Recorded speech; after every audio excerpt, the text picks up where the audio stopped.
یہ کہ جو چھپا ہوا عیب ہے اس کو ظاہر کرنا غیبت ہے. یہ مورد پڑھ لیں. یہ کہہ رہے ہیں فَإِنْ مخفیاً للسامع بحیث یسن کی فنظہور للناس وراد القائل تنقیص المخطاب به فهو المتيقن من افراد الغیبہ وَإِنْ لَمْ يُرِدِ القائل التنقیص فالظاہر حرمته. اگر قصد تنقیص نہ بھی رکھتا ہو اور عیب چھپا ہوا ہے تو ظاہر حرمت ہے لکونی کشف لعورت المومن. اور اس کے لیے انہوں نے 3 حدیثیں پڑھی. ممشا فی غیبت اخیہ وکشف عورتہ، ایک، دوسری صحیح ابن سنان جو کل پڑھی تھی، اور تیسری روایت محمد ابن فضیل، اور چوتھی آیت کریمہ، یعنی اسی میں آیت کریمہ ہے. وفی روایت فی صحیحۃ ابن سنان ابی عبداللہ علیہ السلام قال قلت له عورت المومن علی المومن حرام، مومن کی عورت مومن کے اوپر حرام ہے. قال نعم قلت تانی صفلتہی ہے، قال لا، قال لیس حیث تذہب، جو تم سمجھ رہے ہو وہ نہیں ہے، انما ہوا اضاعت سرہی، اس کے جو ہے وہ چھپے ہوئے عیب کو ظاہر کرنا. وفی روایت محمد بن فضیل عن ابی الحسن علیہ السلام ولا تذین علیہ شیئا تشینہ بہ، کوئی ایسی چیز مت پھیلا دینا اس کے بارے میں جو اس کو بری لگے اور اس کی عزت کو برباد کر دے. بس تم ہو جاؤ گے ان لوگوں میں سے جن کے بارے میں یہ کہا گیا کہ جو لوگ پسند کرتے ہیں کہ اہل ایمان کی فاحشہ برائی اہل ایمان کے درمیان پھیلے، جو لوگ پسند کرتے ہیں کہ اہل ایمان کے درمیان برائی پھیلے، ان لوگوں کے لیے عذاب علیم ہے. ولا یقید اطلاق النہی بصورت قصد الشیء والحد من جہت الاستشہاد بآیت حب الشیاء الفاحشہ. یہ پڑھ لیا تھا.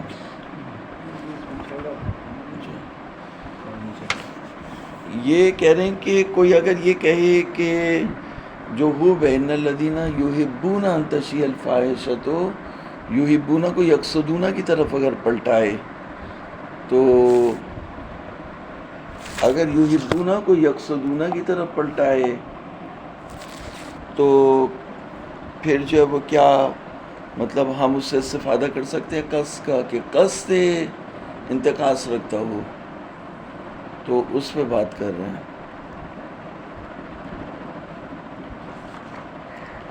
ولا یقید اطلاق النہی، نہیں تو یہ کہہ رہی ہے روک رہی ہے کہ یعنی اشاعۂ فاحشہ، یعنی فاحشہ اگر اہل ایمان کے درمیان موجود ہے تم اسے پھیلا رہے ہو، جگہ جگہ پھیلا رہے ہو، بتا رہے ہو، تو یہ جو اس کا اطلاق ہے یہ مقید نہیں ہے کہ قصد سے انتقاص ہو تمہارا یا قصد سے انتقاص نہ ہو. کچھ لوگ کہہ رہے ہیں یحبون کو یقصدون کی طرف پلٹائیں تو قصد سے انتقاص اس سے استفادہ ہوتا ہے، تو ہم آیت کے جو آیت کا اطلاق ہے اس کو ہم مقید کر سکتے ہیں. شیخ کہہ رہے ہیں نہیں، آیت کے اطلاق کو آپ مقید نہیں کر سکتے. ولا یقید اطلاق النہی، اطلاق نہی، جو اطلاق نہی کا اطلاق ہے وہ قید نہیں لگا سکتے آپ اسے بصورت قصد الانتقاص یا قصد شین یا قصد حد من جہت الاستشہاد، اس جہت سے کہ آپ استشہاد کریں بآیت حب شیاء الفاحشہ، حب کے ذریعے سے آپ استشہاد کرتے ہوئے. بل الظاہر ان المراد مجرد فعل ما یوجب شیاءہا، جبکہ ظاہر یہ کہ مراد یہ ہے کہ ایسا کام کرے جس سے برائی پھیل جائے. برائی تو تھی لیکن وہ پھیلی نہیں تھی، پھیل جائے. پھیلی نہیں تھی یعنی خبر نہیں ہوتی اس کی، یعنی زید نے ایک برائی کی تھی لیکن زید کی حد تک تھی. اب یہ کہ پورے خاندان کو پتہ چل گیا کہ زید نے یہ برائی کی ہے تو اس طرح برائی پھیل گئی. تو یہی جو خبر پہلے پھیلتی ہے پھر اس کے بعد جو ہے وہ ایسا ایسا وہی برائی جو ہے وہ پھیلنے لگتی ہے. یعنی پھر دوسرا خاندان کا بھی یہی برائی کرے گا، پھر تیسرا بھی کرے گا، پھر چوتھا بھی کرے گا. تو اس لیے شریعت یہ کہتی ہے کہ برائی اگر ہے بھی تو دب جائے، پھیلے نہیں. تو قصد جو ہے وہ قصد کی یہاں پہ بات نہیں ہو رہی، فعل کی بات ہو رہی ہے. مجرد الفعل بل الظاهر أن المراد مجرد فعل ما يوجب اشياءها مع أنه لا فائدة كثيرة في التنبيه على دخول القاصد لإشاعة الفاحشة في عموم الآية وإنما يحسن التنبيه على أن کہہ رہے ہیں اس کے اوپر زیادہ بحث کرنے میں کوئی فائدہ نہیں ہے.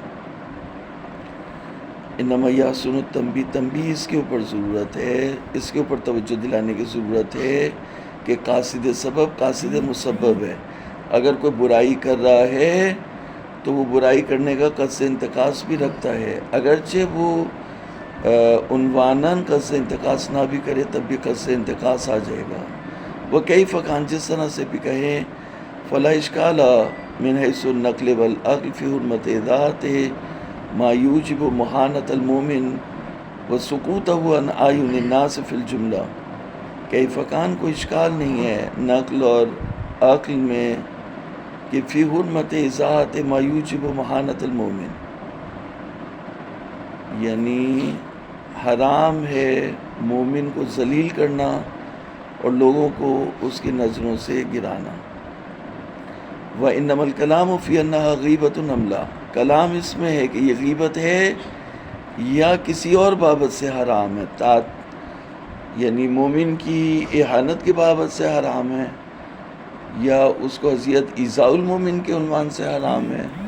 غیبت ہے کہ غیبت نہیں ہے اس میں بحث ہے، بحث حرمت میں نہیں ہے، حرام تو حرام ہی ہے. ہمارے یہاں ایک وہ آئے نا طلاق کا کیس چل رہا تھا، تو لڑکی کا بھائی آیا تو اس نے اس کے بارے میں اپنی بہنوئی کے بارے میں بولا کہ اس کو صرف اپنی شرمگاہ کی فکر ہے، باقی اس کو کسی چیز کی جو ہے وہ کوئی ذمہ داری کی فکر نہیں ہے، یعنی ذلیل کر دیا اسے. تو غیبت کی یا نہیں کی؟ حرام ہے یا نہیں؟ حرام ہے لیکن غیبت نہیں. ہاں اب یہ کہ جو مستثنیات ہیں غیبت کے، یعنی وہ گواہی دینے کی بات ہو رہی ہے نا قاضی کے سامنے کہ یہ اچھا انسان ہے، اچھا شوہر ہے، اپنی ذمہ داری پوری کرتا ہے یا نہیں کرتا، یا یہ برا انسان ہے اور اس نے ظلم کیا، ظالم ہے یہ اپنی بیوی کے اوپر، بچوں کے اوپر اور ہمارے متعلق میری بہن کے اوپر. تو وہ گواہی کے لحاظ سے غیبت یہاں پہ جائز ہے. غیبت ہے، اس کی عزت اچھالی ہے، غیبت ہے، لیکن یہاں پر غیبت کیا ہے؟ جائز ہے.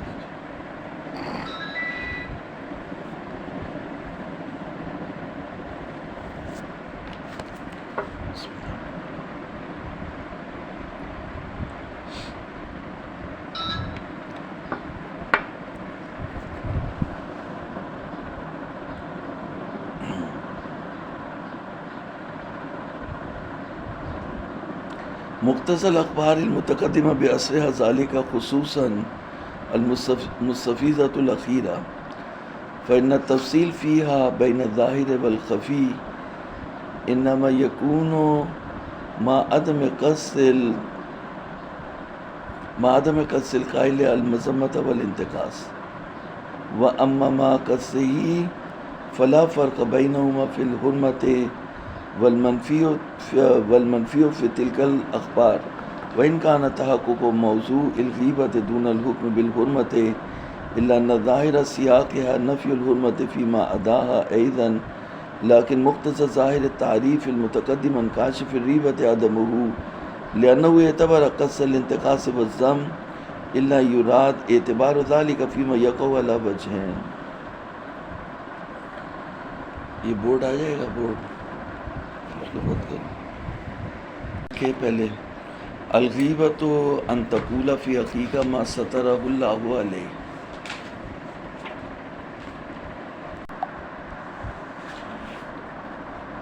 فإن التفصیل فیہا، یہ خصوصاً المستفیضۃ الاخیرہ، مستفیضۃ الاخیرہ جو ہے وہ مستفیضۃ الاخیرہ کون سی ہے؟ قرآن کی آیت نہیں ہے.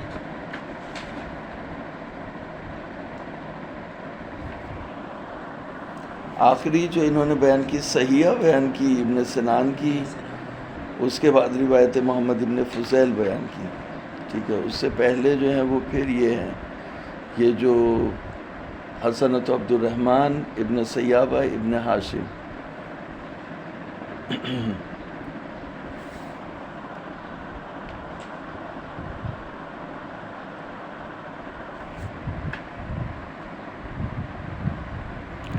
ہاں، یہ جو الاخبار المستفیضہ، یہاں پہ یہ لفظ استعمال کیا. دیکھیں یہ جو روایت داؤد ابن سرحان ہے، 4 روایتیں جو نقل کی ہیں، ان کے اوپر انہوں نے یہ لفظ استعمال کیا ہے الاخبار المستفیضۃ الدالۃ علی اعتبار قول المقول مسورا غیر منکشف مثل قولی فیما رواه العیاشی بسندہ عن ابن سنان الغیبۃ ان تقول فی اخیک ما فیہ مما قد سترہ اللہ علیہ. وہ روایت داؤد ابن سرحان اور روایت ابان عن رجل لا یعلمہ الا یحیی الازرق و حسنۃ عبد الرحمن ابن سیابہ ابن ہاشم، یہ 4 جو حدیثیں ہیں ان کو انہوں نے مستفیضہ کہا ہے. ظاہر مستفیضہ اس کو کہتے ہیں جو متواتر اور خبر واحد کے درمیان ہوتی ہے، اس کو بولتے ہیں مستفیضہ. سمجھ آئی؟ تو 4 حدیثیں تو یہاں نقل کر دی انہوں نے، تو کیا اب واپس ہیں اس پہ؟ تو مستفیضہ کا مطلب سمجھ میں آ گیا. کہہ رہے ہیں کہ فإن تفصیل فیہا خصوصاً المستفیضۃ الأخیرہ، 4 جو آخری یہ حدیثیں ہیں، فإن تفصیل فیہا بین الظاہر والخفی انما یکون مع عدم قصد القائل المذمۃ والانتقاص واما مع قصد الانتقاص فلا فرق بینہما فی الحرمہ والمنفی.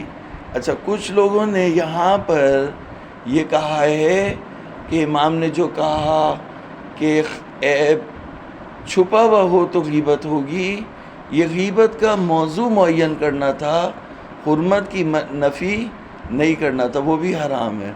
تو کہہ رہے ہیں یہ بات آپ نہیں کہہ سکتے، حرام ہے دوسرے باب سے، لیکن جب مولا کہہ رہے ہیں کہ غیبت حرام ہے اور یہ غیبت نہیں ہے، تو حرمت کی بھی کیا کر رہے ہیں؟ نفی کر رہے ہیں. جب آپ موضوع کی نفی کر رہے ہیں تو حکم کی بھی نفی کر رہے ہیں. یہ بات کہ شیخ جواب دے رہے ہیں. والمنفی فی تلک الاخبار، منفی ان اخبار میں وان کان تحقق موضوع الغیبہ، اگرچہ تحقق موضوع غیبت ہے کہ اگر عیب ظاہر ہے چھپا ہوا نہیں ہے تو وہ بھی شامل ہے. وان کان تحقق موضوع الغیبہ، کہ موضوع غیبت متحقق نہیں ہوگا جب تک عیب چھپا ہوا نہ ہو. دون الحکم بالحرمہ، حکم بالحرمہ سے متعرض نہیں ہو رہی الا ان ظاہر سیاق نفی الحرمہ، لیکن ظاہر سیاق یہی ہے کہ حرمت بھی وہاں پہ منفی ہو جائے گی جہاں پر عیب ظاہر ہو. فیما ادا، یعنی جہاں عیب ظاہر ہو. یہ لکھنا ہے تو وضاحت کرنی ہے، تو فیما ادا یعنی جہاں عیب ظاہر ہو.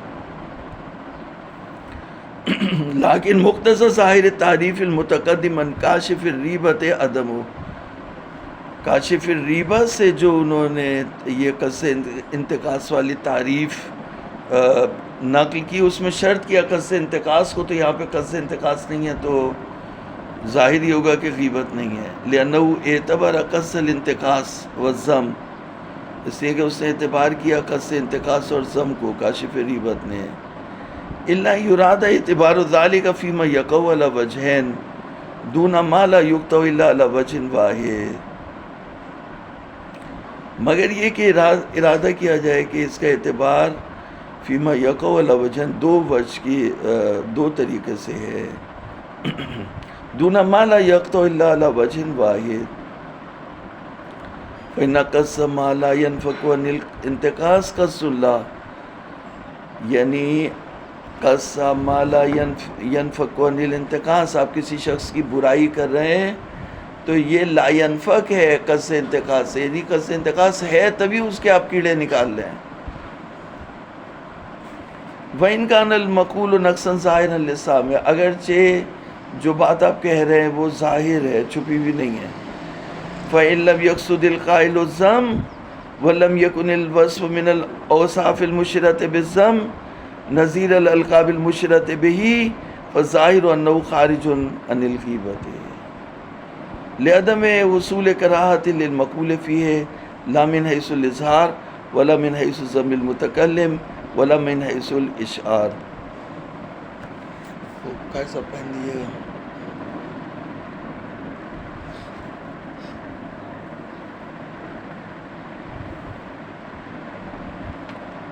یہ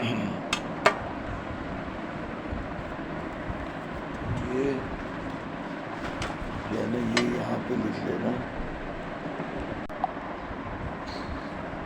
تو اب عبارت آپ کے لیے واضح ہو جانی چاہیے. دیکھو میں دوبارہ پڑھتا ہوں.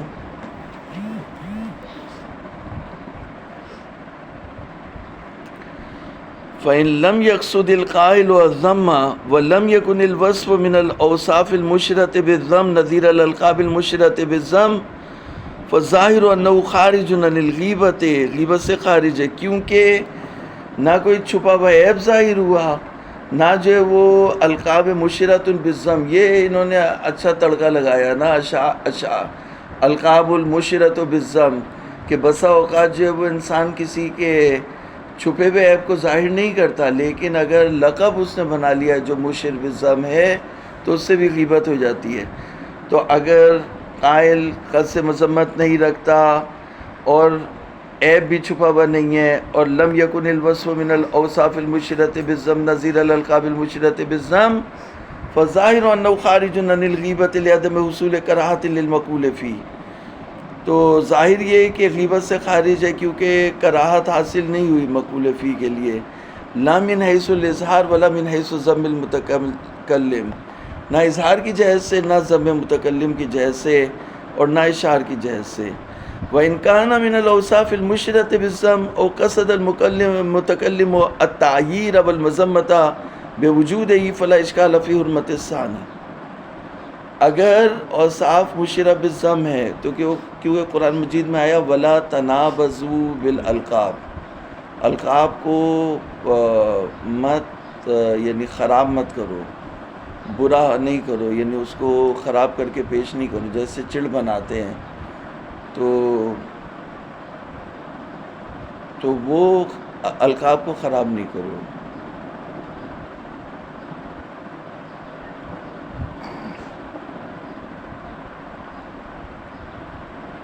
اگر اوصاف مشیرہ بالذم ہے یا متکلم عیب لگانا اور برائی کرنے کا ارادہ رکھتا ہے تو اس کی جو ہے وہ اس صورت میں ثانی کی حرمت میں کوئی شک نہیں ہے. بل وقذ القسم الاول، یعنی اگر قصد تعییر رکھتا ہے اور اشارے یعنی اوصاف مشیرہ بالذم نہیں بھی ہے تب بھی جو ہے وہ حرام ہے. لعموم ما دل علی حرمت ایذاء المؤمن و اہانتہ و حرمت التنابز بالالقاب، کیونکہ عمومات ہیں ہمارے پاس کہ مومن کو اذیت پہنچانا یا اس کی بے عزتی کرنا، اس کی توہین کرنا اور القاب کو جو ہے وہ خراب کر کے پیش کرنا یہ حرام ہے. وحرمت و تعییر المومن علی صدور معصیت منہ فضلا عن غیرہا، تو یعنی اگر مومن نے کوئی گناہ کیا ہے اس کے اوپر اس کی برائی کرنا، تو اگر برائی نہ کی ہو تو وہ اس سے بھی بڑا گناہ ہو جائے گا. ففی عدۃ من الاخبار من عیر مومنا علی معصیۃ لم یمت حتی یرتکبہ، کہا کہ اگر کوئی مومن کی برائی کرے کسی گناہ کے اوپر تو وہ مرے گا نہیں یہاں تک کہ وہ خود اس کو انجام نہ دے لے. یعنی مثال کے طور سے کہا تم نشئی ہو، تو یہ کہنے والا ہے یہ بھی جب تک نشہ نہیں کرے گا مرے گا نہیں. من عیر مومنا علی معصیۃ، اگر مومن کی مذمت کرے، عیب لگائے اس کے اوپر کسی گناہ کرنے کی وجہ سے، تو یہ مرے گا نہیں یہاں تک کہ وہ خود اس کا ارتکاب نہ کر لے. وَإِنَّمَا الْكَلَامُ فِي كَوْنِهِمَا مِنَ الْغِیبَةِ، کلام اس میں نہیں ہے کہ یہ حرام ہے، کلام اس میں ہے کہ غیبت ہے یا غیبت نہیں ہے. فَإِنَّ ظَاهِرَ الْمُسْتَفِیضَةِ الْمُتَقَدِّمَةِ عَدَمُ كَوْنِهِمَا مِنْهَا، یعنی جہاں قصد انتقاص ہو. اب اس کی دو صورتیں، یا اوصاف مشیرہ بالذم ہو یا اوصاف مشیرہ بالذم نہ ہو، دونوں صورتوں میں یہ حرام تو ہے لیکن غیبت ہے یا نہیں ہے. مستفیضہ یہ کہہ رہی ہے کہ غیبت نہیں ہے کیونکہ عیب ظاہر ہے. وَظَاهِرُ مَا عَدَا مِنَ الْأَخْبَارِ الْمُتَقَدِّمَةِ بِنَاءً عَلَى إِرْجَاءِ الْكَرَاهَةِ فِيهَا إِلَى الْكَرَاهَةِ الْكَلَامِ الَّذِي يُذْكَرُ بِهِ الْغَيْرُ وَكَذَلِكَ كَلَامُ أَهْلِ اللُّغَةِ عَدَى الصِّحَةِ عَلَى بَعْضِ احتمالاتِهِ كَوْنُهُمَا غِیبَةً. شیخ کیا کہہ رہے ہیں ادھر دیکھیں، شیخ یہ کہہ رہے ہیں 4 روایتیں ہم نے پڑھی مستفیضہ یہ چار کہہ رہی ہیں کہ جہاں عیب ظاہر ہو اور قصد انتقاص رکھتا ہو.